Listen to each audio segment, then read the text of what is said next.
ever look at your work and you are like, why does it look flat? And I know that's not what you wanted. It's always frustrating when the piece you worked so hard on never got the sign you wanted and it went straight to your dustbin. Even though you learn all the things, it still makes you want to question to yourself, what did I do wrong? And that feeling always makes you want to quit. That's why today I will show you the only thing you need to know to get to your goal. It's just some basic concepts of perspective and composition and how you can use them to fix your flat looking drawing. It's not about the basics, it's about how you will connect them, and this is how you are going to fix your drawing. Because of course, you don't want your viewers to look at your work and say you were flat. Hi, myself Roto, a digital illustrator you probably haven't subbed to yet, who has been studying art for the last 5 years. With my experience on this topic, I'm going to help you. So, in today's video, I'm going to explain how you can also use perspective and composition to enhance your flat looking work. And for those who stay till the end of this video, I will tell you the biggest secret that others won't tell you. So, why does this happen? The most common mistake artists do is they fail to prepare a solid plan ahead, which leads to them making midway decisions, which ruins the artwork. The lack of preparation can lead to confusion and frustration. So in this video, I have divided everything down into 3 sections. The first section will be on how to think and make the plan. Then the second part will deal with how you can avoid mistakes with some practical tips even after the plan is ready to really get the best out of it. So stick around, cause in the last part, I will share you the most important part which will skyrocket your art. As I mentioned about a solid plan, what it does mean is to tell a story or to express an emotion through your art, so that viewers can relate to your art. Because most artists will start without the plan and will jump straight to drawing the character first, which again can lead to unwanted errors. In context, a story always helps to solidify the base of the visuals you had before starting anything, and thus it helps you get more closer to the visuals you imagine. Before starting, let me share you the tragic story of this drawing that's been running on the screen. Before drawing this one, I drew the same concept 8 more times, all while lacking something on its own, whether it's a story, perspective or composition. And I will tell you the reason in a while. For now, how to think and plan. Let's start by discussing how to actually think before you draw. And no, it's not just a rough sketch. To make the plan the best for your drawing, start writing down what you want to draw. Like how I wanted to draw 4 characters. Then think of some basic ideas like whether the motion of the characters or the camera should be in dynamics. However, in my case, I choose to go with both the characters and the camera, as it adds more spice to the scene. And then think about the kind of shot you want. I went with a close-up shot which helps the viewer to understand the character's mood. You might not be familiar with the close-up shot. In short, this shot is used in the production of movies or in animation.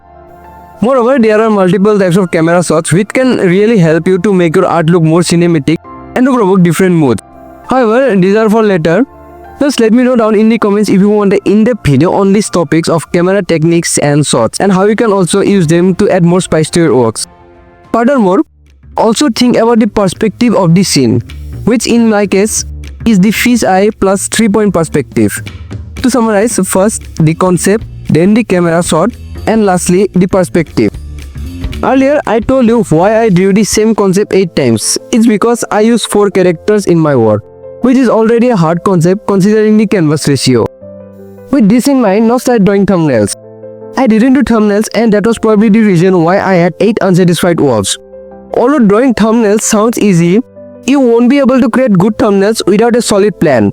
For instance, in the time lapse you can see that the shot is from the top, and I got the idea for this shot is because of the perspective I used.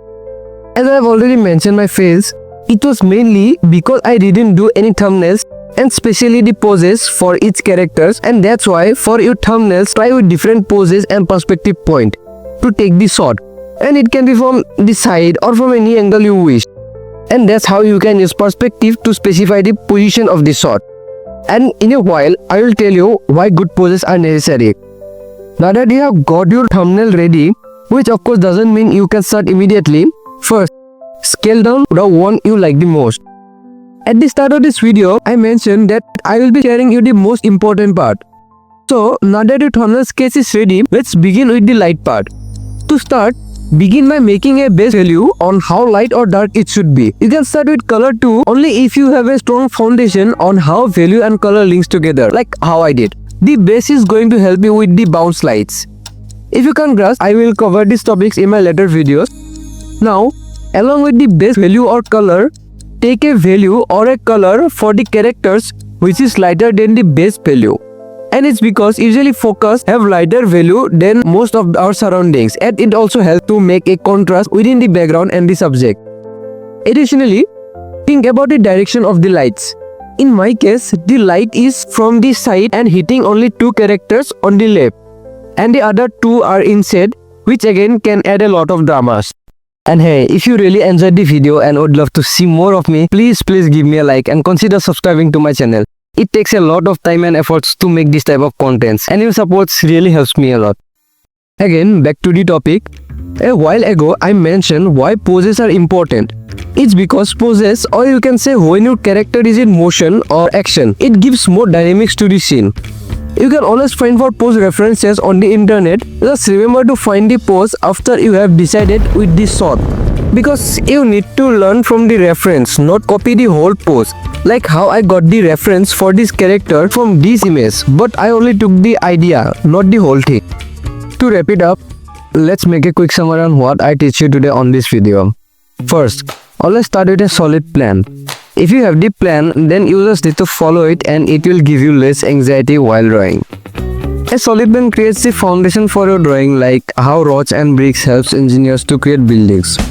Start with writing down what you want to draw. It can be anything, objects, animals, or human character. And with that, also remember to plan both the camera shot and the perspective. Now, start making the thumbnails. For the thumbnails, always remember to draw multiple of them, and after getting the right one, scale it and start with the base value or the color of your choice. Only use color if you have a strong knowledge on the color theory. Now, also add a lighter value than the background or color for the base for your subjects. After these two steps are done, start with the light, like from which direction and how intense is the light source. With all this, if you have any issues with any of the things that I taught you, just let me know down in the comments, and also if you have any video suggestions, do share your thoughts in the comments. Again, this all will help you to create a flawless piece, and I can guarantee that. So always make a plan and stick to your plan.